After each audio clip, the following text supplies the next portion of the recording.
Well, if you care about the world so much, then why do you only talk about Palestine? Why don't you talk about everyone who's oppressed? Why don't you talk about the Congo? Why don't you talk about Sudan or Haiti? Yo, this is a great question because it has such a great answer. Besides the fact that I personally happen to have dedicated the last 6 years of my life to studying Palestine for my doctoral degree, it's actually a lot deeper than that, like on a collective level. See, here's the thing.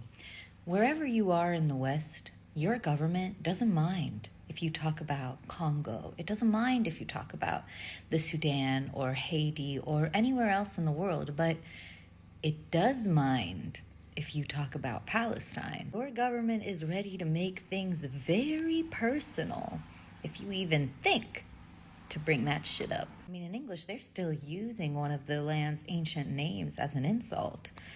Philistine. Philistine means like a lowbrow, good-for-nothing, hostile to culture.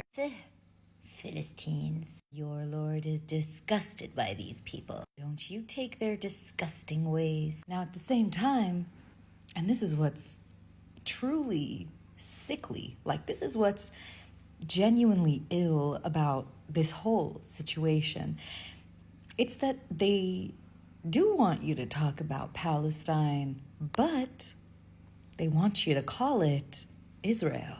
And they want you to ignore the fact that Israel is being actively built on top of Palestine. They want you to ignore the fact that the people of the land have been and continue to be displaced and replaced by new people from all around the world.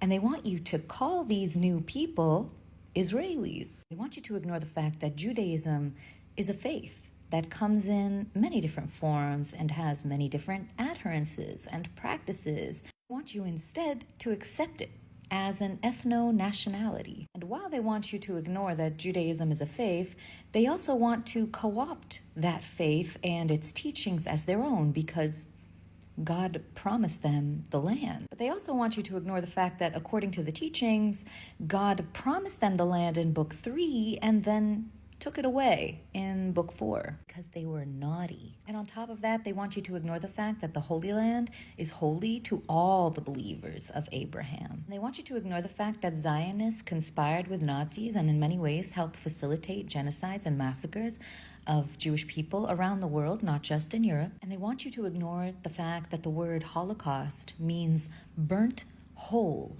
And how many more Palestinians need to be burnt whole for this to be called a Holocaust? But yeah, talk about it. Talk about Israel. Stand with Israel. There is a little bit of, how you say, hypocrisy, no? It's a little bit alarming, n'est-ce pas? Palestine is our portal. The portal between us and our entire collective shadow. Because the voice of Palestine has reached us. The cry that comes from Gaza doesn't only come from Gaza, it comes on behalf of the entire world, on the behalf of the Congo, on behalf of Sudan. Israel and Palestine is like where the physical body and the shadow meet. And we, as people in the West, are Israel. We thought we were the light, that we were democracy, we were freedom, technology, progress. We are fashion and culture, and our shadow was Palestine. Congo, Sudan, the dark, the poor, the hungry, the uneducated, the not an English speaker, Philistines. But when you look now to Palestine, when you watch these videos, where you see the body and the shadow, where you see the Israeli and the Palestinian meeting face to face, when you see the native with a stone and the soldier ready to run him over with a tank, when you see the little boy being dragged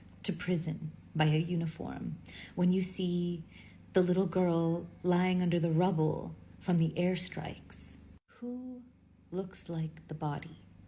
And who looks like the shadow to you?